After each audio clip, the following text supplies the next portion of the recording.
See, there's relative truth and there's absolute truth. In the material world, the truths are relative truths. What does that mean? It means they're dependent on a certain set of circumstances for them to be true. For instance, we could say water boils at 100 degrees. See, we learned that in school, right? And we are taught that's the truth. At 100 degrees centigrade Celsius, water boils. You say, okay, yeah. So anybody can answer that question, I assume. But is that true? Sometimes, but not always. See, if you take that same pot of water to 3,000 meters, it boils at a lower temperature. Why? Because of the altitude and the atmospheric pressure at a higher elevation. So it's dependent on the elevation for it to be true. It's true at sea level, but it's false at 3,000 meters. You see, so it's relative to the altitude. So all the truths of the world are relative. So all these truths of life that we, think are true, that are based on all these relative truths aren't true. They're true sometimes, but not always. Absolute truth is the opposite. It's always true. You can't change. You can change every situation around it. It's still true. The fact we're spirit soul is absolute truth. It never, ever changes. See, I'm the individual I've always been and always will be eternally. You can't change that. The relative truth is I'm a dog, I'm a cat, I'm a human, I'm a bird. And that changes every time you take another birth. You leave this body, you come into another, and then now you have another truth of who you are. But you're still the same person. Absolute truth. And that's where we need to go to learn about life. So, we all know, without a doubt, that we need happiness. Not that we want happiness, but we need happiness. I mean, that's just built into everybody.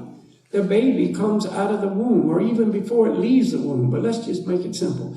As soon as the baby comes out of the womb and takes its birth, it begins to try to find happiness and pleasure. See? It's not like it went to school to learn this stuff. It's built in. And from that moment until it leaves its body at death, that will be its journey. That will be its quest to find happiness in life. You see? Why? Because that's the nature of the soul. As a spirit soul, we have certain inherent characteristics. You will never change those characteristics. You cannot. You see, because they're a part of who we are. Just like water. Water has the inherent characteristic of wetness. You cannot separate wetness from water. Whether it comes from the sky, from the river, from the sea, from the tap, from your eyes, it's still wet. All water is wet. It's inherently that way. So the soul has many inherent characteristics, and happiness is one of those. That's our true natural condition. And we're always experiencing the need for that happiness. So that's why I say it's not that we like to be happy, we need it. And that's why we'll never give up the search. We will never quit looking for pleasure. Because it's who we are. We're pleasure seekers. We're part and parcel of the Supreme Person. The Supreme Person is the supreme enjoyer. We are always trying to be enjoyers too, because we have that quality, you see. But we don't know where to find that enjoyment. So the quest is not wrong, but the way to achieve it is unknown. So identifying again with the body, physical and mental, body and mind, we're trying to find happiness through satisfying our senses, physical body, and the sixth sense, the mind. And we think, that's me, and if I've satisfied them, I'll be happy. And so that's the role we're all playing. And you can't not play that game. The guy in the room for 6 years who won't even come out, he's so afraid, he's so lonely, he's so paranoid. He's so depressed, he can't even come out. But he still knows, but I hate this. I want to be happy. That's why, the social media thing is causing so much depression. I just read a report. They did this study and they found the 3 most destructive things for mental health. Now listen to this again. The 3 most detrimental things to mental health are Instagram, Snapchat, and Facebook, in that order. And we live there. We think this is so wonderful. See, and it's destroying us. And we can't even see it. We're lost to the truth. You see, we want to be happy, and we look at Instagram, or we look at Facebook, and here's, our, quote, friends, and they're so happy, just like in the video. But I'm not happy. They're having such a good time. I'm not. I fly all the time, right?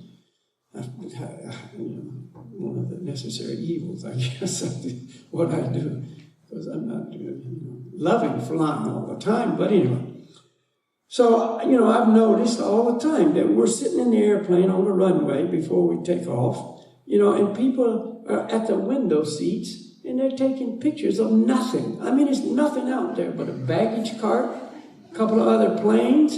Oftentimes it's overcast. And I was thinking for a long time, because I'm kind of, slow in this department. I'm thinking, what did they take a picture of? Now I'm looking at the same window, and it's like nothing. And then I got it. Aha. Because they'll post that still while they're on the runway, because they still got a connection, right? They'll post that on their Instagram. Now I'm in the plane getting ready to fly to my dream destination, whatever it is, And somebody's going to think, wow, they're so lucky, man. I'm sitting here in this stinking apartment, I got no money to go anywhere, and they're just flying away to wherever, Thailand for the winter, and you're depressed because they're having fun and you're not, But they're not having fun either. It's just a scam. Everybody's scamming everybody else, and everybody's buying into it and getting more depressed, but we have to keep up a good front. You have to smile and laugh and be happy. That's why intoxication is mandatory to have a party. Because you're not happy. So you got to make yourself happy with drugs and alcohol. You got to drink until you're smiling and laughing and acting like a fool. Now, that's a good party. You see, the party was really good. Why? Because it was just all you could drink for free. Or, back in the psychedelic era, just go to a party and put a bunch of acid in there, LSD, and everybody's drinking the Kool-Aid, right? We're really happy. Then you go wherever you go and have some horrible trips, or maybe a good one, but tomorrow you're just right back to where you were before. Depending on the drug. Some lasted a week. But anyway, the point is, it's just our desperation. It's just our absolute necessity to be happy. And we'll do anything. We'll do anything to achieve it. Anything. Because, if I'm happy for 10 seconds, it's better than nothing. In America, there's this huge opiate epidemic. I'm sure it's here too. But there, it's epidemic proportions, even in the small little towns that you couldn't dream. They'd have a drug problem. The kids of the town, which everybody knows, they grew up in the town, everybody knows everybody, you see, and they're dying, overdosing on opiates. You see, it's crazy. Why? Because it's worth it to take the chance to be happy for such a brief moment. In America, there was this upcoming rap singer. Maybe you haven't heard of him. His name was Little Peep.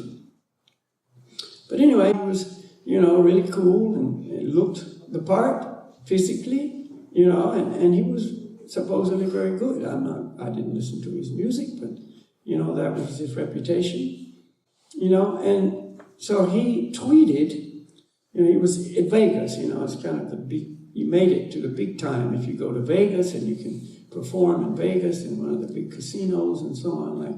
Now you're somebody. So anyway, he had made it. He was there.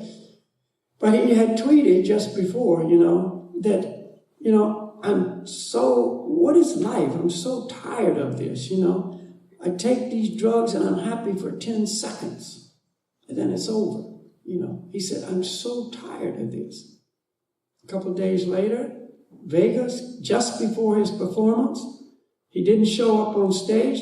His manager goes out looking for him, and he had OD'd in the car. He was dead in the car, man, looking for that 10-second thrill before he went on stage. He had all these material things to live for, but he had nothing to live for. He's dead inside. When you're dead, you're dead. The soul cannot die, but if there's no happiness in your life, then you're dead. See, we say that, don't we? I just feel dead inside. What does that mean? It means there's no joy in my life. There's no excitement in my life.